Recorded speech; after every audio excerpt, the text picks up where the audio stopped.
चेतना channel देख रहे सारे दर्शकों का स्वागत है। मैं हाँ प्रदीप राजा। मेरे नाल ने सलीम सुल्तानी मैसेंजर ऑफ पीस के पीस अंबैसडर जो ਵੱਖ-ਵੱਖ समय ਤੇ मुस्लिम समाज ਦੀਆਂ ਜਿਹੜੇ ਮੁੱਦੇ ਨੇ ਉਹ ਚੱਕਦੇ ਰਹਿੰਦੇ ਨੇ ਤੇ ਵੱਖ-ਵੱਖ ਸਮੇਂ ਤੇ ਵੱਡੇ ਲੈਵਲ ਤੇ ਵੱਡੇ ਆਗੂਆਂ ਨੂੰ ਮਿਲ ਕੇ ਉੱਥੇ ਆਪਣੀਆਂ ਸਮੱਸਿਆਵਾਂ ਰੱਖਦੇ ਨੇ ਤੇ ਉਹਨਾਂ ਵਿੱਚ ਕਾਮਯਾਬੀ ਮਿਲਦੀ ਹੈ। ਸਲੀਮ ਜੀ, ਇਸ ਵੇਲੇ ਚੁਣਾਵ ਇਲੈਕਸ਼ਨ ਦਾ ਮੌਸਮ ਚੱਲ ਰਿਹਾ। 20 ਫਰਵਰੀ ਨੂੰ ਪੰਜਾਬ ਦੇ ਵਿੱਚ ਇਲੈਕਸ਼ਨ ਆ ਤੇ ਇਸ ਇਲੈਕਸ਼ਨ ਦੇ ਮੌਸਮ ਦੇ ਵਿੱਚ ਤੁਹਾਡੇ ਵੱਲੋਂ ਕੀ ਉਪਰਾਲੇ ਕੀਤੇ ਜਾਂਦੇ ਤੇ ਕੀ ਮੁਸਲਿਮ ਸਮਾਜ ਨੂੰ ਕੀ ਸੁਨੇਹਾ ਦਿੱਤਾ ਜਾ ਰਿਹਾ?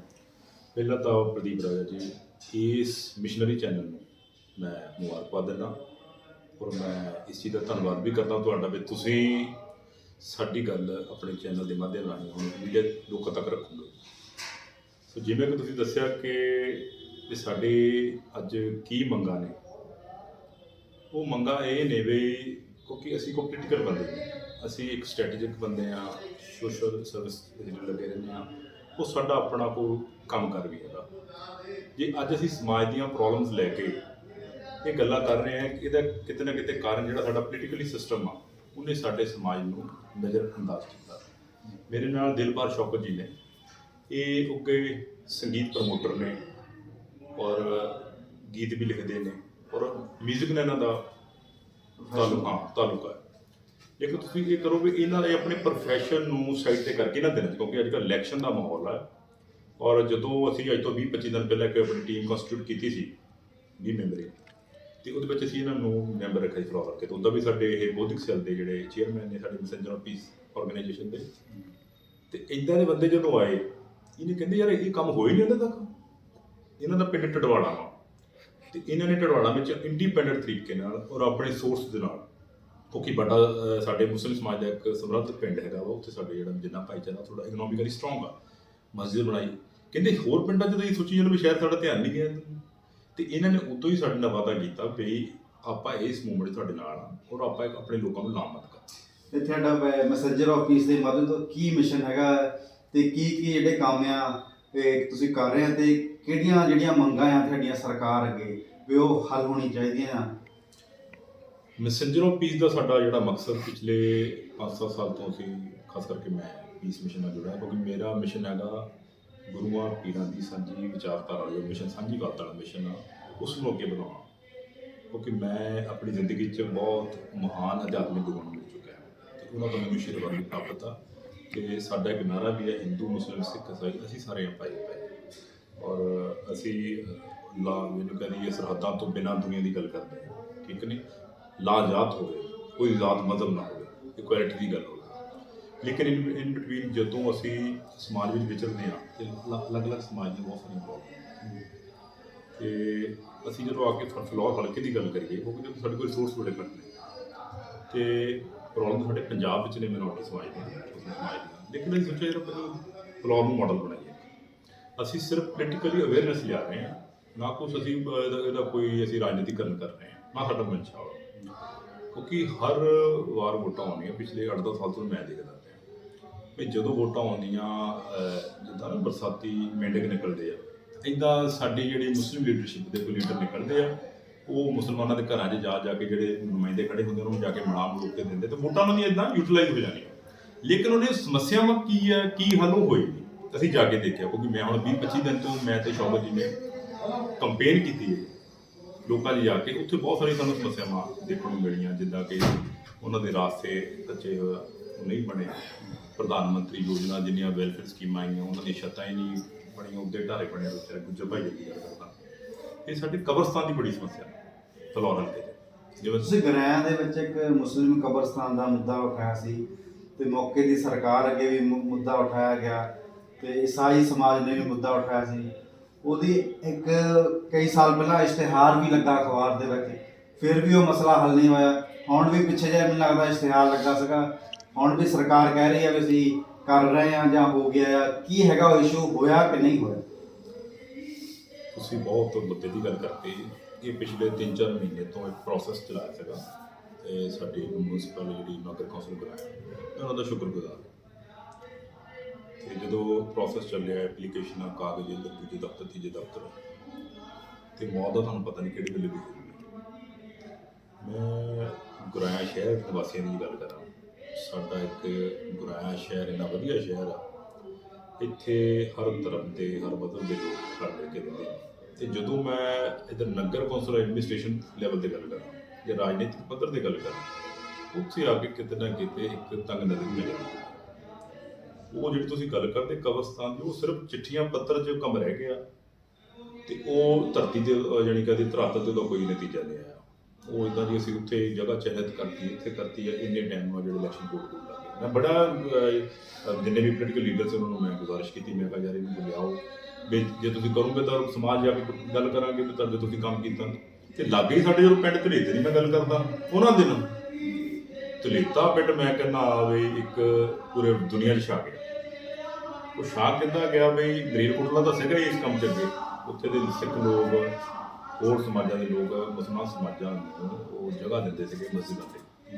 ਲੇਕਿਨ ਧਲੇਤੇ ਦੇ ਦੁਆਬੇ ਦੇ ਪਿੰਡ ਨੂੰ ਮਾਣ ਮਿਲਣਾ ਇੱਕ ਮੁਸਲਮਾਨਾਂ ਦੀ ਜਾਇਜ਼ ਮੰਗ ਨੂੰ ਦੇਖਦੇ ਉੱਥੇ ਦੀ ਪੰਚਾਇਤ ਨੇ, ਸਰਪੰਚ ਸਾਹਿਬ ਨੇ, ਸਾਡੇ ਲਈ ਸਤਿਕਾਰਯੋਗ ਪੂਰਾ ਪਿੰਡ ਵਾ ਸਾਡੇ ਸਤਿਕਾਰਯੋਗ, ਉਹਨਾਂ ਨੇ ਬਿਨਾਂ ਦੇਰ ਕੀਤੇ ਹੋਏ ਸਾਰੀ ਪ੍ਰਕਿਰਿਆ ਪੂਰੀ ਕਰਦੇ ਹੋਏ ਉਹ 2.5 ਕਨਾਲ ਦੇ ਲਗਭਗ ਮੁਸਲਮਾਨ ਕਬਰਸਤਾਨ ਦੀ ਜਗ੍ਹਾ ਕੀਤੀ। ਤੇ ਜੋ ਸਾਡਾ ਫਰਜ਼ ਬਣਦਾ ਸੀ, ਮੈਂ ਕਿਉਂਕਿ ਸਾਡੇ ਨਾਲ ਸੈਲੀਬ੍ਰਿਟੀ ਵੀ ਸਾਡੇ ਜੁੜੇ ਜਿਹੜੇ ਸ਼ੌਕਤ ਸਾਹਿਬ ਆ, ਇਹਨਾਂ ਨਾਲ ਬਹੁਤ ਸਾਡੇ ਜਿਹੜੇ ਆਰਟਿਸਟ ਹੁੰਦੇ ਨੇ ਮੁਸਲਮਾਨ ਸਾਡੇ ਪਰਿਵਾਰ ਦੇ ਮੁੰਡੇ, ਤੇ ਮੈਂ ਸ਼ੌਕਤ ਸਾਹਿਬ ਨੂੰ ਮੈਂ ਕਿਹਾ ਸ਼ੌਕਤ ਸਾਹਿਬ ਉਹ ਆਪਾਂ ਨੂੰ ਪਿੰਡ ਨੇ ਮਾਣ ਦਿੱਤਾ ਵਾ ਤੇ ਆਪਾਂ ਉਸ ਪਿੰਡ ਦਾ ਮਾਣ ਵਧਾਈਏ। ਅਸੀਂ ਉੱਥੇ ਵੀ ਸਾਡੇ ਜਿਹੜੇ ਸਿੰਗਰ ਭਾਈਚਾਰੇ ਹੁੰਦੇ ਉੱਥੇ ਆਏ ਪਿੰਡ 'ਚ, ਉਹ ਸਰਪੰਚ ਸਾਹਿਬ ਦੀ ਔਰ ਪਿੰਡ ਦੀ ਉਸਤਤ ਕਰਕੇ ਗਏ, ਤੇ ਜਿਹਦੇ ਕਰਕੇ ਉਹ ਸਰਪੰਚ ਸਾਹਿਬ ਨੇ ਖੁਦ ਮੈਨੂੰ ਕਿਹਾ ਵੀ ਇਹ ਮੈਂ ਤਾਂ ਯਾਰ ਮੈਨੂੰ ਤਾਂ ਫੋਨ ਬੜੀ ਦੁਨੀਆ 'ਚ ਆਉਣ ਲੱਗ ਪਏ, ਤੁਸੀਂ ਕਿੱਦਾਂ ਕਰਦਾ, ਇੰਨਾ ਵਧੀਆ ਕੰਮ ਕਰਦਾ।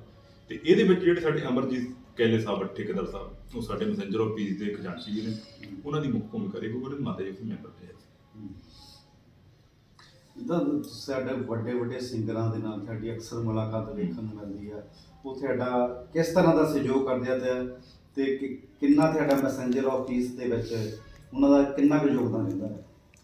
ਇਹ ਮੈਂ ਤੁਹਾਨੂੰ ਗੱਲ ਕਹਾਂ, ਜਿੰਨੇ ਵੀ ਸਾਡੇ ਮੁਸਲਿਮ ਸਿੰਗਰ ਨੇ, ਵੈਸੇ ਤਾਂ ਕਹਿੰਦੇ ਜਿਹੜਾ ਗਾਉਣ ਵਾਲਾ ਉਹ ਕਿਸੇ ਜ਼ਾਤ ਨੂੰ ਨਾ ਦੇਖਿਆ ਜਾਵੇ, ਪਰ ਇੱਕ ਜੇ ਆਪਾਂ ਗੱਲ ਨੂੰ ਪੋਜ਼ਿਟਿਵ ਤਰੀਕੇ ਨਾਲ ਕਹੀਏ, ਸਾਡੇ ਜਿਹੜੇ ਪਰਿਵਾਰਾਂ ਦੇ ਮੁੰਡੇ ਉਹ ਸੂਫੀ ਗਾਇਕੀ ਨੂੰ ਥੋੜ੍ਹਾ ਜ਼ਿਆਦਾ ਤਰਜੀਹ ਦਿੰਦੇ, ਕਿਉਂਕਿ ਅਸੀਂ ਮਰਦਾਨਾ ਪਰਿਵਾਰ 'ਚ ਆਉਂਦੇ ਹਾਂ। ਅਤੇ ਸੂਫੀ ਜਿਹੜੀ ਗਾਇਕੀ ਆ ਉਹ ਕਿਤੇ ਨਾ ਕਿਤੇ ਸਾਂਝੀਵਾਲਤਾ ਉਹਦੇ ਵਿੱਚ ਨਜ਼ਰ ਆਉਂਦੀ ਹੈ, ਕਿਉਂਕਿ ਰੱਬ ਦੀ ਗੱਲ ਕਰਦੇ ਆ।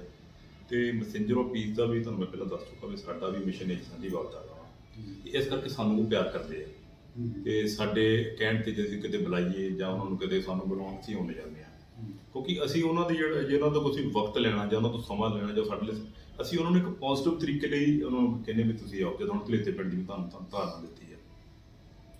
ਤੇ ਜਿਸ ਤਰ੍ਹਾਂ ਤੁਸੀਂ ਇੱਕ ਮੁੱਦਾ ਚੱਕਿਆ, ਮੈਂ ਤੁਹਾਡੇ ਆਪ ਪੇਪਰ ਪੜ੍ਹ ਰਿਹਾ ਸੀਗਾ, ਉਹਦੇ ਵਿੱਚ ਤੁਸੀਂ ਮੁੱਦਾ ਰੱਖਿਆ ਆ ਵੀ ਸਾਡੇ ਜਦੋਂ ਕੌਂਸਲ ਦੀ ਇਲੈਕਸ਼ਨ ਹੁੰਦੀ ਹੈ ਜਾਂ ਪਿੰਡਾਂ ਵਿੱਚ ਪੰਚੀ ਸਰਪੰਚ ਦੀ ਇਲੈਕਸ਼ਨ ਹੁੰਦੀ ਆ ਜਾਂ ਜ਼ਿਲ੍ਹਾ ਪ੍ਰੀਸ਼ਦ ਜਾਂ ਬਲਾਕ ਸੰਮਤੀ ਮੈਂਬਰਾਂ ਦੀ ਇਲੈਕਸ਼ਨ ਹੁੰਦੀ ਆ, ਉਹਦੇ ਵਿੱਚ ਮੁਸਲਿਮ ਸਮਾਜ ਨੂੰ ਵੀ ਭਾਗੀਦਾਰੀ ਦਿੱਤੀ ਜਾਵੇ। ਉਹ ਜਿਹੜਾ ਮੁੱਦਾ ਹੈਗਾ ਤੁਸੀਂ ਇਲੈਕਸ਼ਨ ਦੇ ਸਮੇਂ 'ਤੇ ਚੱਕਿਆ ਆ, ਤੁਸੀਂ ਇਸ ਵੇਲੇ ਜਿਹੜੇ ਆ 14 ਕੈਂਡੀਡੇਟ ਫਲੋਰ ਹਲਕੇ ਦੇ ਵਿੱਚ ਖੜੇ ਆ, ਤੁਸੀਂ ਕਿਸ ਤਰ੍ਹਾਂ ਦੀ ਉਮੀਦ ਰੱਖਦੇ ਹੋ ਉਹਨਾਂ ਕੋਲ ਵੀ ਜੇ ਤੁਹਾਨੂੰ ਉਹ ਕਹਿੰਦੇ ਆ ਵਰਬਲੀ ਵੀ ਅਸੀਂ ਤੁਹਾਡੇ ਸਮਾਜ ਨੂੰ ਇਹਨਾਂ ਇਲੈਕਸ਼ਨਾਂ ਦੇ ਵਿੱਚ ਜਾਂ ਜਿਹੜੀਆਂ ਪੰਚੀ ਸਰਪੰਚ ਜਾਂ ਹੋਰ ਇਲੈਕਸ਼ਨਾਂ ਹੁੰਦੀਆਂ ਉਹਨਾਂ ਵਿੱਚ ਨੁਮਾਇੰਦਗੀ ਦੇਵੋਗੇ, ਤਾਂ ਤੁਸੀਂ ਕਿਹਦੇ ਵੱਲ ਪ੍ਰਭਾਵਿਤ ਹੋਵੇ, ਕਿਹਦੀ ਸਪੋਰਟ ਕਰ ਸਕਦੇ ਹੋ? ਇਹਦੇ ਵਿੱਚ ਹੁਣੇ ਮੇਰੀ ਸ਼ੌਕਤ ਸਾਹਿਬ ਨਾਲ ਗੱਲ ਹੋਈ ਆ, ਕਿਉਂਕਿ ਇਹਨਾਂ ਨੂੰ ਫੋਨ ਆਏ ਆ ਜਿਹੜੇ ਵੀ ਇੱਥੇ ਪੋਲੀਟੀਕਲ ਨੁਮਾਇੰਦੇ ਆ, ਇਹਨਾਂ ਦਾ ਅਮੂਮਨ ਕੋਈ ਨਾ ਕੋਈ ਆਉਣਾ ਜਾਣਾ ਲੱਗਾ। ਕਿਹਦੇ ਨਾਲ ਗੱਲ ਹੋਈ? ਨਹੀਂ, ਇਹਨਾਂ ਦੀ ਕੁਛ ਗੱਲਬਾਤ ਫੋਨ ਆਉਂਦੇ ਵੀ ਜਿਹੜੀ ਸਾਡੀ ਕੋਲ ਕੱਲ੍ਹ ਦੀ ਵੀ ਸਾਡੀ ਮੀਡੀਆ 'ਚ ਗਈ ਹੈ, ਹੈ ਨਾ, ਹੋਰ ਵੀ ਸਾਡੇ ਮੈਂਬਰਾਂ ਨਾਲ ਗੱਲ ਹੁੰਦੀ ਹੋਊਗੀ।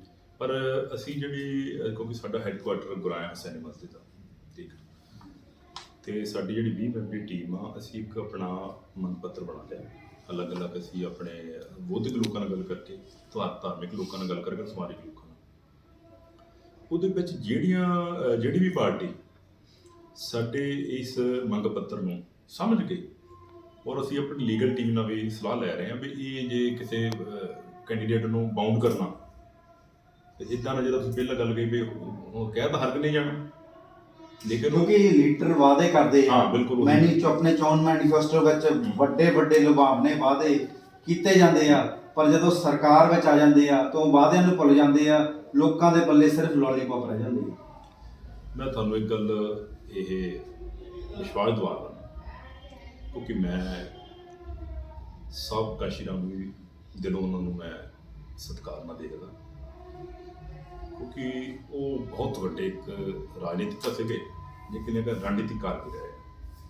ਕਿਉਂਕਿ ਮੈਂ ਅਕਸਰ ਜਦੋਂ ਆਪਣੇ ਮੁਸਲਮਾਨਾਂ ਦੇ ਜਲਸਿਆਂ 'ਚ ਜਾਂਦਾ, ਮੈਂ ਉਹਨਾਂ ਦੀ ਉਦਾਹਰਨ ਦਿੰਦਾ ਹੁੰਦਾ ਕਿ ਦੇਖੋ ਉਹਨਾਂ ਨੇ ਇੱਕ ਅੰਦੋਲਨ ਚਲਾਇਆ, ਔਰ ਅੰਦੋਲਨ ਦੇ ਸਦਕੇ ਅੱਜ ਜਿਹੜਾ ਸਾਡਾ ਐਸੀ ਸਮਾਜ ਆ, ਉਹ ਕਿਤੇ ਡਿਬੇਟ ਚੱਲਦੀ ਆ ਵੀ ਮੁੱਖ ਮੰਤਰੀ ਬਣੇ, ਠੀਕ ਹੈ।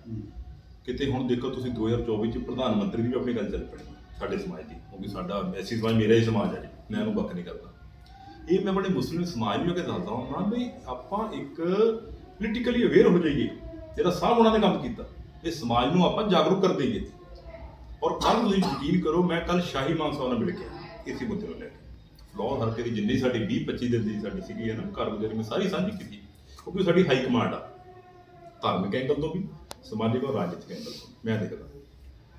ਤੇ ਸ਼ੌਕਤ ਸਾਹਿਬ ਨੇ ਵੀ ਜਾਣਾ ਸੀ, ਇਹ ਕਿਸੇ ਕਾਰਨ ਕਰਕੇ ਨਹੀਂ ਜਾ ਪਾਏ। ਪਰ ਜੇ ਆਪਾਂ ਪੋਲੀਟੀਕਲ ਅਵੇਅਰਨੈਸ ਦੀ ਖਾਸ ਕਰ ਮੁਸਲਿਮ ਸਮਾਜ ਦੀ ਗੱਲ ਕਰੀਏ ਤਾਂ ਇੱਕ ਮਲੇਰਕੋਟਲਾ ਸੀਟ ਨੂੰ ਲੈ ਕੇ ਉੱਥੇ ਇੱਕ ਮੁਸਲਮਾਨ ਕੈਂਡੀਡੇਟ ਖੜਾ ਕੀਤਾ ਜਾਂਦਾ, ਵੱਖ-ਵੱਖ ਪਾਰਟੀਆਂ ਨੂੰ, ਉੱਥੇ ਜਿਹੜੀ ਸਰਕਾਰ ਬਣਦੀ ਉਹਨੂੰ ਮਿਨਿਸਟਰੀ ਦਿੱਤੀ ਜਾਂਦੀ ਆ। ਬਾਕੀ ਜਿਹੜੀਆਂ 116 ਸੀਟਾਂ ਆ ਉੱਥੇ ਮੁਸਲਿਮ ਸਮਾਜ ਨੂੰ ਉਹ ਅਹਿਮੀਅਤ ਨਹੀਂ ਦਿੱਤੀ ਜਾ ਰਹੀ। ਮੈਂ ਇਹਦੇ ਵਿੱਚ ਤੁਹਾਨੂੰ ਅੰਕੜਿਆਂ ਲੌਜੀਕਲੀ ਗੱਲ ਕਰਨਾ ਚਾਹੁੰਦਾ। ਹੁਣ ਦੇਖੋ ਤੁਸੀਂ ਮਲੇਰਕੋਟਲੇ ਦੇ ਨਾਲ ਇੱਕ ਅਮਰਗੜ੍ਹ ਹਲਕਾ ਪੈਂਦਾ, ਉੱਥੇ ਮੇਰਾ ਭਰਾ, ਮੇਰਾ ਸਰਦਾਰ ਜੀ ਭਰਾ ਖੜਾ, ਉਹ ਸ਼ਾਇਦ ਕੈਪਟਨ ਸਾਹਿਬ ਦੀ ਪਾਰਟੀ ਤੋਂ ਖੜਾ, ਲੇਕਿਨ ਮੈਨੂੰ ਲੱਗਦਾ ਵੀ ਸਾਨੂੰ ਪੋਲੀਟੀਕਲੀ ਸਿਸਟਮ ਨੂੰ ਸੈਲੀਬ੍ਰੇਟ ਕਰਨਾ ਚਾਹੀਦਾ, ਕਿਉਂਕਿ ਸਾਡੇ ਭਾਰਤ ਰਤਨ ਬਾਬਾ ਸਾਹਿਬ ਨੇ ਵੀ ਸਾਨੂੰ ਇਹ ਸੰਦੇਸ਼ ਦਿੱਤਾ। ਤੇ ਜੇ ਤੁਸੀਂ ਪੂਰੇ ਹਲਕਿਆਂ ਦੀ ਗੱਲ ਕਰੋ, ਉੱਥੇ ਸਾਡੀ ਇੰਨੀ ਆਬਾਦੀ ਨਹੀਂ ਹੈਗੀ। ਦੇਖੋ ਗੱਲ ਉਹੀ ਕਰਨੀ ਚਾਹੀਦੀ ਜਿਹੜੀ ਹੋਵੇ।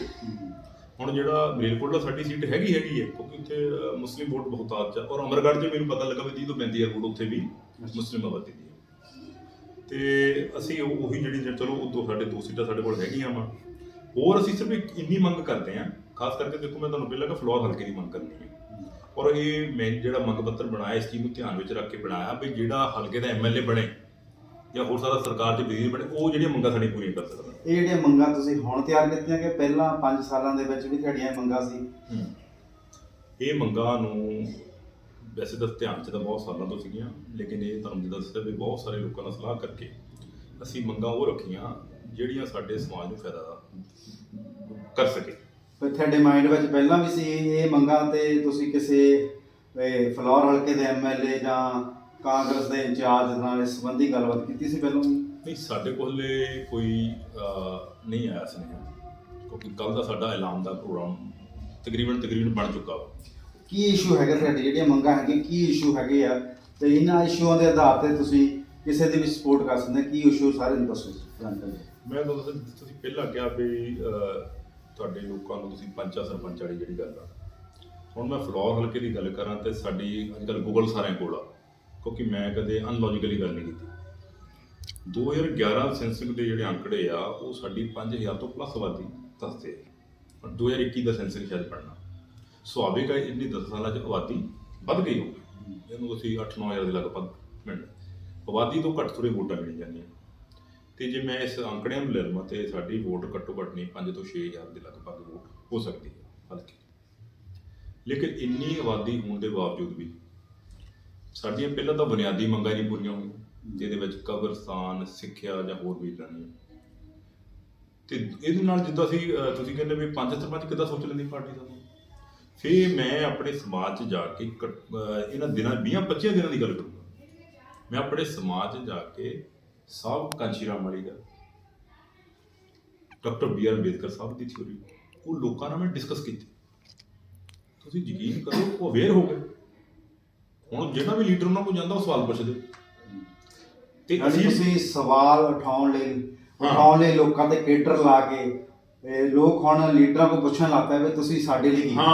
ਉਹਦੇ ਵਿੱਚ ਮੈਂ ਸਭ ਉਹਨਾਂ ਨੂੰ ਫੋਲੋ ਕਰਦਾ, ਕਿਉਂਕਿ ਉਹ ਜਿਹੜਾ ਉਹ ਕੇਡਰ ਚਲਾਇਆ ਨਾ ਉਹੀ ਮੈਂ ਆਪਣੇ ਸਮਾਜ 'ਚ ਚਲਾਤਾ, ਕਿਉਂਕਿ ਉਹ ਵੀ ਅਧਿਕਾਰਾਂ ਦੀ ਲੜਾਈ ਸੀ, ਇਹ ਵੀ ਅਧਿਕਾਰਾਂ ਦੀ ਲੜਾਈ ਹੈ। ਤੇ ਅਸੀਂ ਵਿੱਚ ਮੰਗ ਕਰ ਦਿੱਤੀ, ਬਾਕੀ ਮੰਗਾਂ ਦੇ ਨਾਲ ਅਸੀਂ ਗੱਲ ਇੱਕ ਰੱਖ ਦਿੱਤੀ ਆ ਵੀ ਭਾਈ ਜਿਹੜੀ ਵੀ ਪਾਰਟੀ ਸਾਡੇ ਜਿਹੜਾ ਮੁਸਲਿਮ ਸਮਾਜ ਨੂੰ, ਜਿੱਥੇ ਸਾਡੇ ਮੁਸਲਿਮ ਸਮਾਜ ਦੀ ਜਿਹੜੇ ਪਿੰਡ ਵਿੱਚ ਆਬਾਦੀ 100 ਦੇ ਲਗਭਗ ਜਾਂ ਤੋਂ ਉੱਪਰ ਥੱਲੇ ਹੈਗੀ ਆ, ਉੱਥੇ ਸਾਡਾ ਪਿੰਡ ਵਿੱਚ ਪੰਚ ਬਣਾਇਆ ਜਾਵੇ। ਠੀਕ ਆ। ਦੂਜੀ ਗੱਲ, ਨਗਰ ਕੌਂਸਲਾਂ 2 ਨੇ, ਫਲੋਰ ਤੇ ਗੁਰਾ। ਉਹ ਦੋਨੇ ਨਗਰ ਕੌਂਸਲਾਂ 'ਚ ਜਿੱਥੇ ਆਬਾਦੀ ਹੈਗੀ ਹੈ ਉੱਥੇ ਸਾਡਾ MC। ਜਿਹੜੇ ਤੁਸੀਂ ਆ ਮੰਗਾਂ ਰੱਖੀਆਂ ਹੋਈਆਂ ਬਈ ਹਲਕਾ ਫਲੋਰ ਦੇ ਸਮੂਹ ਮੁਸਲਿਮ ਭਾਈਚਾਰੇ ਦੇ ਜਿਹੜੀਆਂ ਮੁੱਖ ਮੰਗਾਂ ਤੁਸੀਂ ਇੱਕ ਚਾਰਟ ਤਿਆਰ ਕੀਤਾ 8 ਜਿਹੜੀਆਂ ਤੁਹਾਡੇ ਮੰਗਾਂ ਹੈਗੀਆਂ, ਇਹ ਤੁਸੀਂ ਹੁਣ ਇਲੈਕਸ਼ਨ ਦਾ ਟਾਈਮ ਆ, 20 ਫਰਵਰੀ ਇਲੈਕਸ਼ਨ ਆ, 14 ਕੈਂਡੀਡੇਟ ਜਿਹੜੇ ਆ ਫਲੋਰ ਹਲਕੇ ਤੋਂ ਵੋਟ ਲੈਣ ਲਈ ਖੜੇ ਆ, MLA ਬਣਨ ਲਈ ਖੜੇ ਆ, ਤੇ ਤੁਸੀਂ ਕਿਸ ਆਧਾਰ ਤੇ ਕਿਸ ਮਾਪਦੰਡ ਦੇ ਰਾਹੀਂ ਇਹ ਤੈਅ ਕਰੋਗੇ ਵੀ ਜਿਹੜਾ ਬੰਦਾ ਆ ਮੇਰਾ ਕੈਂਡੀਡੇਟ ਆ, ਮੇਰੀਆਂ ਸਾਡੀਆਂ 8 ਮੰਗਾਂ ਮੰਨੂਗਾ, ਅਸੀਂ ਉਹਨੂੰ ਵੋਟ ਪਾਵਾਂਗੇ? ਇਹਦੇ ਵਿੱਚ ਗੱਲ ਇਹ ਆ ਵੀ ਜਿਹੜੀਆਂ ਅਸੀਂ 8 ਮੰਗਾਂ ਰੱਖੀਆਂ ਵਾ, ਉਹਦੇ ਵਿੱਚ ਜਿਹੜਾ ਵੀ ਪੋਲੀਟੀਕਲੀ ਨੁਮਾਇੰਦਾ ਸਾਡੇ ਕੋਲ ਚੱਲ ਕੇ ਸਾਡੀਆਂ ਸ਼ਰਤਾਂ ਨੂੰ ਗੌਰ ਕਰਨਾ ਫਰਮਾਉਂਦੇ ਤੇ ਉਹਨੂੰ ਸਾਨੂੰ ਵਿਸ਼ਵਾਸਨ ਦੇਵੇ, ਕੋਈ ਇੱਦਾਂ ਦਾ ਜੋ ਪੂਰਾ ਹੋਵੇ, ਕੋਈ ਇੱਦਾਂ ਨਹੀਂ ਜਵਾਨੀ ਕਲਾਮੀ ਨਾਲ ਗੱਲ ਹੋਵੇ, ਕਿਉਂਕਿ ਸਾਨੂੰ ਇਹ ਪ੍ਰੋਸੈਸ ਦਾ ਪਤਾ ਨਹੀਂ ਵੀ ਪੋਲੀਟੀਕਲ ਬੰਦੇ ਦਾ ਵਿਸ਼ਵਾਸਨ ਕਿੱਦਾਂ ਲਈਦਾ, ਲਿਖ ਕੇ ਲਈਦਾ ਜਾਂ ਲਿਖ ਕੇ ਦੇਈਦਾ ਕਰੀਦਾ ਨਾ, ਉਹ ਅਸੀਂ ਰਾਏ ਲੈ ਲੈਣੀ ਆ। ਤੇ ਸਾਨੂੰ ਅਸੀਂ ਪੂਰੀ ਜਿਹੜੀ ਸਾਡੀ 20 ਮੈਂਬਰੀ ਟੀਮ ਔਰ ਤਕਰੀਬਨ ਫਲੋਰ ਹਲਕੇ ਦੀ ਰਜਾਮੰਦੀ ਲੈ ਕੇ ਭਾਈਚਾਰੇ ਦੀ। ਇੱਕ ਤਾਂ ਵਰਬਲੀ ਗੱਲ ਹੁੰਦੀ ਆ ਵੀ ਤੁਹਾਡੇ ਕੋਲ ਕੋਈ ਲੀਡਰ ਆਇਆ, ਕਿਉਂਕਿ ਲੀਡਰਾਂ ਨੇ ਤੁਹਾਡੇ ਕੋਲ ਆਉਣਾ, ਉਹਨਾਂ ਨੂੰ ਵੋਟਾਂ ਦੀ ਲੋੜ ਆ, ਤੁਹਾਡੇ ਕੋਲ ਕੋਈ ਲੀਡਰ ਆਇਆ ਉਹ ਤੁਹਾਨੂੰ ਪੁਚਕਾਰ ਗਿਆ ਵੀ ਤੁਹਾਡੀਆਂ ਮੰਗਾਂ ਮੈਂ ਜਦੋਂ MLA ਬਣ ਗਿਆ ਪੂਰੀਆਂ ਕਰੂੰਗਾ, ਉਹ ਇੱਕ ਇਹ ਪ੍ਰੋਸੈਸ ਹੈ। ਦੂਜਾ ਇਹ ਪ੍ਰੋਸੈਸ ਹੋ ਸਕਦਾ ਤੁਸੀਂ ਕੋਈ ਐਫੀਡੇਵਿਟ ਤਿਆਰ ਕਰੋ, ਉਹਦੇ ਉੱਤੇ ਸਾਈਨ ਕਰਾਓ। ਬਿਲਕੁਲ ਕਿਉਂਕਿ ਅੱਜ ਕੱਲ੍ਹ ਐਫੀਡੇਵਿਟਾਂ ਦਾ ਵੀ ਮਾਹੌਲ ਬਣ ਗਿਆ, ਕਈ ਕੈਂਡੀਡੇਟਾਂ ਦੇ ਸ਼ੌਕਤ ਸਾਹਿਬ ਨੇ ਦੇਖਿਆ ਹੋਣਾ ਵੀ ਲੋਕਾਂ ਨੇ ਐਫੀਡੇਵਿਟ ਦੇ ਦਿੱਤੇ ਆ। ਅਸੀਂ ਵੀ ਕੋਈ ਇੱਦਾਂ ਦੀ ਵੀ ਪ੍ਰਕਿਰਿਆ ਕਰਨੀ ਚਾਹੁੰਦੇ ਹਾਂ ਤਾਂ ਕਰਕੇ ਸਾਡੇ ਸਮਾਜ ਨਾਲ ਠੱਗੀ ਨਾ ਹੋ ਜਾਵੇ, ਇਹਨੂੰ ਕਹਿੰਦੇ ਰਾਜਨੀਤਿਕ ਠੱਗੀ ਨਾ ਹੋ ਜਾਵੇ, ਉਸ ਚੀਜ਼ ਨੂੰ ਅਸੀਂ ਵਿਚਾਰ ਲਿਆ ਵਾ। ਰਹੀ ਗੱਲ ਸਮਰਥਨ ਦੇਣ ਦੀ, ਇਹਦੇ ਨਾਲ ਮੈਂ ਸ਼ਬਦ ਜੋੜ ਕੇ ਨਹੀਂ ਵੀ ਦੇਣ ਦੀ, ਹੋ ਸਕਦਾ ਕੋਈ ਸਮਾਜ ਸਾਡੀ ਜਿਹੜੀ ਫਲੋਰ ਦੀ ਟੀਮ ਆ ਉਹ ਕਵੇ ਯਾਰ ਆਪਾਂ ਨੂੰ ਕਿਸੇ ਤੇ ਯਕੀਨ ਨਹੀਂ ਹੈ ਨਾ, ਜਾਂ ਕਿਸੇ ਹੋਰ ਪਾਰਟੀ ਤੇ ਯਕੀਨ ਕਰੇ, ਕਿਸੇ ਪਾਰਟੀ ਤੇ ਯਕੀਨ ਨਾ ਕਰਨ, ਕਿਸੇ ਕੈਂਡੀਡੇਟ ਨੂੰ ਕਹਿਣ, ਉਹ ਗੱਲ ਉਹਦਾ ਫੈਸਲਾ ਲਈ ਹੋਣਾ। ਅਸੀਂ ਸਾਡੀ ਹੁਣੀ ਸ਼ਾਮ ਨੂੰ ਵੀ ਚਰਚਾ ਹੋਣੀ ਆ ਔਰ ਕੱਲ੍ਹ ਦਾ ਵੀ ਸਾਡੇ ਕੋਲ ਟਾਈਮ ਹੈਗਾ 10 ਵਜੇ ਤੱਕ ਦਾ, ਕਿਉਂਕਿ ਐਲਾਨ ਤਾਂ ਮੈਨੂੰ ਲੱਗਦਾ ਜਾਂ ਤਾਂ ਨਮਾਜ਼ ਤੋਂ ਪਹਿਲਾਂ ਹੋਊਗਾ ਜਾਂ ਨਮਾਜ਼ ਤੋਂ ਬਾਅਦ ਵਿੱਚ ਹੋਊਗਾ। ਕਦੋਂ ਐਲਾਨ ਕਰ ਰਹੇ? ਕੱਲ੍ਹ ਕਰ ਰਹੇ ਜੀ ਐਲਾਨ, ਬਹੁਤ ਵੱਡਾ। ਕਿੰਨੇ ਵਜੇ? ਇਹ ਤਕਰੀਬਨ 1 ਤੋਂ 2 ਦੇ ਵਿੱਚ ਐਲਾਨ ਹੋਏਗਾ ਔਰ ਇਹ ਐਲਾਨ ਦਾ ਮਕਸਦ ਸਿਰਫ ਇੱਕੋ ਹੀ ਆ, ਕਿਸੇ ਖਾਸ ਪੋਲੀਟੀਕਲੀ ਪਾਰਟੀ ਨੂੰ ਫਾਇਦਾ ਦੇਣਾ ਨਹੀਂ ਹੈ। ਠੀਕ ਆ। ਇਹ ਐਲਾਨ ਦਾ ਅਸਲੀ ਮੋਟਿਵ ਇਹ ਆ ਵੀ ਸਾਡੇ ਸਮਾਜ ਦੀ ਪੋਲੀਟੀਕਲ ਹਾਜ਼ਰੀ ਲੱਗ ਜਾਵੇ, ਅਟੈਂਡੈਂਸ ਹੋਣੀ ਬਹੁਤ ਜ਼ਰੂਰੀ ਹੈ। ਨਹੀਂ ਤੁਸੀਂ ਆਪਣੇ ਸਮਾਜ ਨੂੰ ਇਕੱਠਾ ਕਰਕੇ ਐਲਾਨ ਕਰੋਗੇ ਕਿ ਆਪਣੇ ਮੈਸੇਂਜਰ ਆਫ ਪੀਸ ਦੇ ਮੈਂਬਰ ਸਦਕੇ ਕਰਨਗੇ? ਕੱਲ੍ਹ ਜੁਮੇ ਦੀ ਨਮਾਜ਼ ਆ, ਸਾਡੇ ਹਲਕੇ ਵਿੱਚ ਬਹੁਤ ਸਾਰੀਆਂ ਮਸਜਿਦਾਂ ਹੈਗੀਆਂ ਵਾ ਔਰ ਉੱਥੇ 200 400 ਬੰਦਾ ਨਮਾਜ਼ ਪੜ੍ਹਦਾ, ਕਿਉਂਕਿ ਅਸੀਂ ਬਣਾਇਆ ਹੋਇਆ ਨਾ, ਇਹਦੇ ਥੱਲੇ ਸਾਈਨ ਹੋ ਜਾਂਦੇ ਸਾਰੇ, ਜਿਹੜਾ ਅਸੀਂ ਲੈਣਾ ਇਹ ਸਾਈਨ ਅੱਜ ਸ਼ਾਮ ਤੱਕ ਸਾਡੇ ਪ੍ਰਚਾਰਕਾਂ ਨੇ ਜਾ ਕੇ, ਸਾਡੇ ਮੈਂਬਰਾਂ ਨੇ ਜਾ ਕੇ ਸਾਰਿਆਂ ਤੋਂ ਜਾ ਕੇ ਸਾਈਨ ਕਰਾ ਲੈਣੇ ਆ। ਬਾਕੀ ਜਿਹੜਾ ਸਾਡੇ ਜੁਮੇ ਦੀ ਨਮਾਜ਼ ਤੇ ਘੱਟੋ ਘੱਟ 200-400 ਬੰਦਾ ਸਾਡਾ ਵੀ ਇੱਥੇ ਇਕੱਠਾ, ਉਹ ਸਾਰੇ ਲੋਕਾਂ ਦੀ ਹਾਜ਼ਰੀ 'ਚ ਇਹ ਵੱਡਾ ਐਲਾਨ ਕੀਤਾ ਜਾਊਗਾ। ਕੋਈ ਵਿਅਕਤੀਗਤ ਐਲਾਨ ਨਹੀਂ ਹੈ ਕਿ ਸਲੀਮ ਸੁਲਤਾਨੀ ਨੇ ਜਾਂ ਦਿਲਬਹਾਰ ਸ਼ੌਕਤ ਜੀ ਨੇ ਜਾਂ ਔਰ ਜਿਹੜੇ ਸਾਡੇ ਬਜ਼ੁਰਗ, ਇੱਦਾਂ ਇੱਕ ਵੱਡਾ ਐਲਾਨ ਪਰਿਆ 'ਚ ਐਲਾਨ ਹੋਊਗਾ। ਮੰਨ ਲਓ ਫਰਜ਼ ਕਰੋ, ਮੈਂ ਤੁਹਾਨੂੰ ਇੱਕ ਉਦਾਹਰਨ ਦਿੰਦਾ, ਫਰਜ਼ ਕਰੋ ਜੇ ਇਸ ਪੋਲੀਟੀਕਲ ਪਾਰਟੀ ਨੂੰ ਸਮਰਥਨ ਦੇ ਦਿੱਤਾ, ਮੰਨ ਲਓ ਅਨਫੋਰਚੂਨੇਟ ਉਹ ਸਰਕਾਰ ਨਹੀਂ ਹੁੰਦੀ, ਹਾਰ ਜਾਂਦੀ ਹੈ, ਲੇਕਿਨ ਜਦੋਂ ਇੱਕ ਵਿਆਪਕ ਤੌਰ ਤੇ ਸਮਰਥਨ ਜਾਂਦਾ ਨਾ, ਜਿਹੜੀ ਪਾਰਟੀ ਸੱਤਾ 'ਚ ਆਈ ਹੈ ਉਹਦੇ ਉੱਤੇ ਇੱਕ ਮਨੋਵਿਗਿਆਨਿਕ ਭਾਰ ਰਹਿੰਦਾ ਵੀ ਇਹ ਵਿਅਕਤੀ ਦਾ ਸਮਰਥਨ ਨਹੀਂ ਸੀ, ਇੱਕ ਭਾਈਚਾਰਾ ਉਹ ਸਾਨੂੰ ਉਹਨੂੰ ਵੀ ਜਿੱਦਣ ਤੋਂ ਬਾਅਦ ਸਾਨੂੰ ਨਾਲ ਰਲਾਉਣਾ ਪਊਗਾ ਵੀ ਇਹਨਾਂ ਕੋਲ ਇੰਨਾ ਬਹੁਤ ਕੁਛ ਹੈਗਾ। ਇਹੀ ਤਾਂ ਮੈਂ ਆਪਣੇ ਭਾਈਚਾਰੇ ਨੂੰ ਨਾਮਜ਼ਦ ਕੀਤਾ। ਹੁਣ ਅਸੀਂ ਪਿੰਡ ਜਾ ਕੇ ਦੇਖਿਆ ਵੀ ਕਿਤੇ ਸਾਡੀ 100 ਵੋਟ ਆ, ਉਸ ਪਿੰਡਾਂ 'ਚ ਜਿਹੜੇ ਲੋਕਲ ਲੀਡਰਸ਼ਿਪ ਹੈਗੀ ਪਾਰਟੀ ਦੀ ਉਹਨਾਂ ਨੂੰ ਪ੍ਰਲੋਭਨ ਦਿੰਦੀ ਹੈ ਤੁਸੀਂ ਆ ਜਾਓ। ਮੈਂ ਉਹ ਭਾਈਚਾਰੇ ਪਤਾ ਕੀ ਹੈ, ਮੈਂ ਕਿਹਾ ਤੁਸੀਂ ਮੰਨ ਲਓ 100 ਵੋਟ ਦੀ ਗੱਲ ਲੈ ਕੇ ਨੈਗੋਸ਼ੀਏਸ਼ਨ ਕਰਦੇ ਪਿੰਡ ਲੈਵਲ ਤੇ, ਉਹ ਮਸਲਾ ਤੁਹਾਡੀ 100 ਵੋਟ ਦਾ ਹੀ ਕੈਲਕੂਲੇਸ਼ਨ ਹੋਣਾ, ਤੇ ਜੇ ਆਪਾਂ 6000 ਵੋਟ ਨੂੰ ਕੈਲਕੂਲੇਸ਼ਨ ਹਲਕੇ ਦੀ ਗੱਲ ਕਰਕੇ ਤਾਂ ਉਹ 6000 ਵੋਟ ਦੀ ਕੈਲਕੂਲੇਸ਼ਨ ਕਰਕੇ ਪਿੰਡ ਦਾ ਮਸਲਾ ਹੱਲ ਹੋਊਗਾ। ਮੈਂ ਕਿਹਾ ਵੱਡਾ ਕਿਹੜਾ, ਉਹ ਕਹਿੰਦੇ ਆਹ ਸੁਲਤਾਨੀ ਸਾਹਿਬ ਗੱਲ ਸਹੀ। ਬਾਕੀ ਸ਼ੌਕਤ ਸਾਹਿਬ ਵੀ ਥੋੜੀਆਂ ਇਹਨਾਂ ਕੋਲ ਵੀ ਦੋ ਗੱਲਾਂ ਸਾਡਾ ਦਿਲਬਾਰ ਸ਼ੌਕ ਜੀ ਜਿਨ੍ਹਾਂ ਦਾ ਪ੍ਰੋਫੈਸ਼ਨਲ ਜਿਹੜਾ ਆ ਸੰਗੀਤ ਨਾਲ ਸੰਬੰਧਿਤ ਆ ਤੇ ਸੰਗੀਤ ਦੇ ਪ੍ਰਮੋਟਰ ਵੀ ਆ ਤੇ ਇਹਨਾਂ ਦੇ ਜਿਹੜੇ ਬ੍ਰਦਰ ਆ ਉਹ ਮਿਊਜ਼ਿਕ ਡਾਇਰੈਕਟਰ ਵੀ ਆ ਤੇ ਵੱਖ-ਵੱਖ ਸਮੇਂ ਦੇ ਵੱਡੇ ਕਲਾਕਾਰਾਂ, ਛੋਟੇ ਕਲਾਕਾਰਾਂ ਨੂੰ ਇਹ ਵੱਡਾ ਕਲਾਕਾਰ ਬਣਾਉਂਦੇ ਆ। ਤੁਸੀਂ ਸੰਗੀਤ ਦਾ ਪ੍ਰੋਫੈਸ਼ਨ ਤੁਹਾਡਾ, ਤੁਸੀਂ ਮੈਸੇਂਜਰ ਆਫ ਪੀਸ ਨਾਲ ਕਿਸ ਤਰ੍ਹਾਂ ਜੁੜੇ ਤੇ ਕਿੱਦਾਂ ਤੁਹਾਡਾ ਮਨ ਬਣਿਆ ਵੀ ਇਸ ਮਿਸ਼ਨ ਦੇ ਨਾਲ ਜੁੜਨਾ ਚਾਹੀਦਾ? ਸਭ ਤੋਂ ਪਹਿਲਾਂ ਮੈਂ ਧੰਨਵਾਦ ਕਰਦਾ ਤੁਹਾਡੇ ਚੈਨਲ ਦਾ, ਜਿਨ੍ਹਾਂ ਨੇ ਮੈਨੂੰ ਮੌਕਾ ਦਿੱਤਾ ਆਪਣੀ ਗੱਲ ਰੱਖਣ ਦਾ। ਮੈਸੇਂਜਰ ਦੇ ਨਾਲ ਅਸੀਂ ਕਾਫੀ ਲੰਬਾ ਟਾਈਮ ਤੋਂ ਜੁੜੇ ਹੋਏ ਹਾਂ, ਸੁਲਤਾਨੀ ਬਾਈ ਦੇ ਨਾਲ। ਤੇ ਬਾਕੀ ਸਾਡੇ ਮਤਲਬ ਕੌਮ ਦੀਆਂ ਬੜੀਆਂ ਪ੍ਰੋਬਲਮਾਂ ਸੀਗੀਆਂ ਜੋ ਅਸੀਂ ਰਲ ਕੇ ਹੱਲ ਕਰ ਰਹੇ ਹਾਂ। ਜਿੱਦਾਂ ਫੋਰ ਐਗਜ਼ਾਮਪਲ ਸਾਡੇ ਨਾਲ ਪਿੰਡ ਔਜਲਾ ਟੱਕ ਪੈਂਦਾ, ਉੱਥੇ ਗੁੱਜਰ ਭਾਈਚਾਰੇ ਦਾ ਬਹੁਤ ਜ਼ਿਆਦਾ ਖਸਤਾ ਹਾਲਤ ਹੈ, ਬੜੀ ਮੰਦੀ ਹਾਲਤ ਹੈ। ਸਭ ਤੋਂ ਵੱਡੀ ਪ੍ਰੋਬਲਮ ਉਹਨਾਂ ਨੂੰ ਕਬਰਸਤਾਨ ਦੀ ਆ ਰਹੀ ਹੈ। ਉਹ ਪਹਿਲਾਂ ਸਾਡੇ ਪਿੰਡ, ਮੇਰਾ ਪਿੰਡ ਟੰਡਵਾੜ ਆ, ਮੇਰੇ ਪਿੰਡ ਹੀ ਉਹ ਕਫਨ ਦਫਨ ਕਰਦੇ ਹੁੰਦੇ ਸੀਗੇ। ਉਦੋਂ ਸਾਡੇ ਜਿਹੜੇ ਫੈਮਲੀਆਂ ਦੇ ਮਤਲਬ ਘਰ ਸੀਗੇ ਬਹੁਤ ਘੱਟ ਸੀ, ਪਰ ਅੱਜ ਟੰਡਵਾੜ ਪਿੰਡ ਦੇ ਵਿੱਚ ਘੱਟੋ ਘੱਟ 35-40 ਘਰ ਮੁਹੰਮਦਨ ਪਰਿਵਾਰ ਦੇ। ਇਸ ਕਰਕੇ ਅਸੀਂ ਉਹਨਾਂ ਨੂੰ ਜਵਾਬ ਦਿੱਤਾ ਵੀ ਤੁਸੀਂ ਸਾਡੇ ਉੱਥੇ ਕਬਰਸਤਾਨ ਦੇ ਵਿੱਚ ਨਹੀਂ ਮਤਲਬ ਡੈੱਡ ਬੋਡੀ ਦਫਨ ਕਰ ਸਕਦੇ। ਫਿਰ ਉਸ ਤੋਂ ਬਾਅਦ 'ਚੋਂ ਉਹਨਾਂ ਨੂੰ ਕਾਫੀ ਪ੍ਰੋਬਲਮ ਆ ਰਹੀਆਂ ਆ। ਉਹਨਾਂ ਨੇ ਕੁਝ ਫੰਡ ਵੀ ਇਕੱਠਾ ਕੀਤਾ ਹੈ ਜਿੱਦਾਂ, ਅਤੇ ਹੁਣ ਉਹਨਾਂ ਦਾ ਮਤਲਬ ਇਹ ਆ ਕਿ ਜਿਹੜਾ ਫੰਡ ਸਾਡੇ ਕੋਲ ਪਿਆ ਆ ਅਤੇ ਬਾਕੀ ਹੋਰ ਸਾਡੀ ਕੋਈ ਹੈਲਪ ਕਰੇ ਤਾਂ ਅਸੀਂ ਆਪਣਾ ਹੀ ਜੋ ਮਤਲਬ ਜਿਹੜੀ ਜ਼ਮੀਨ ਆ ਪਰਚੇਜ ਕਰੀਏ। ਕਹਿੰਦੇ ਆ ਜ਼ਿੰਦਗੀ ਜੀਣ ਦਾ ਕੋਈ ਮਿਸ਼ਨ ਹੋਣਾ ਚਾਹੀਦਾ ਆ। ਜਿਸ ਬੰਦੇ ਦਾ ਜ਼ਿੰਦਗੀ ਜੀਣ ਦਾ ਕੋਈ ਮਿਸ਼ਨ ਨਹੀਂ, ਉਹ ਬੰਦੇ ਤੇ ਜਾਨਵਰਾਂ 'ਚ ਕੋਈ ਫਰਕ ਨਹੀਂ ਹੁੰਦਾ। ਮੈਸੇਂਜਰ ਆਫ ਪੀਸ ਇੱਕ ਜਿਹੜਾ ਮਿਸ਼ਨ ਲੈ ਕੇ ਸਲੀਮ ਸੁਲਤਾਨੀ, ਦਿਲਬਾਗ ਸ਼ੌਕਤ ਤੇ ਹੋਰ ਇਹਨਾਂ ਦੀ ਇੱਕ ਟੀਮ ਚੱਲੀ ਹੋਈ ਆ, ਤੇ ਕੱਲ ਨੂੰ ਇੱਕ ਵੱਡਾ ਐਲਾਨ ਕਰ ਰਹੇ ਆ। ਇਹਨਾਂ ਦੀ ਜਿਹੜੀਆਂ 8 ਮੰਗਾਂ ਮੁਸਲਿਮ ਸਮਾਜ ਦੀਆਂ ਆ, ਉਸ ਨੂੰ ਲੈ ਕੇ ਇੱਕ ਪੋਲੀਟੀਕਲ ਜਿਹੜਾ ਆ ਇਹਨਾਂ ਦਾ ਬਿਆਨ ਕੱਲ ਨੂੰ ਜਾਰੀ ਹੋ ਰਿਹਾ ਆ ਫਲੌਰ ਹਲਕੇ ਨੂੰ ਲੈ ਕੇ। ਫਲੌਰ ਹਲਕੇ ਵਿੱਚ ਦੇਖਣਾ ਹੁਣ ਇਹ ਹੋਵੇਗਾ ਵੀ 20 ਫਰਵਰੀ ਨੂੰ ਜਿਹੜੀ ਇਲੈਕਸ਼ਨ ਹੋ ਰਹੀ ਆ, ਕੱਲ ਨੂੰ ਇਹ ਕਿਹੜਾ ਵੱਡਾ ਐਲਾਨ ਕਰਦੇ ਆ, ਕਿਸ ਉਮੀਦਵਾਰ ਦੀ, ਕਿਸ ਪਾਰਟੀ ਦੀ ਸਪੋਰਟ ਕਰਦੇ ਆ। ਚੇਤਨਾ ਚੈਨਲ ਲਈ ਫਲੌਰ ਤੋਂ ਪ੍ਰਦੀਪ ਰਾਜਾ।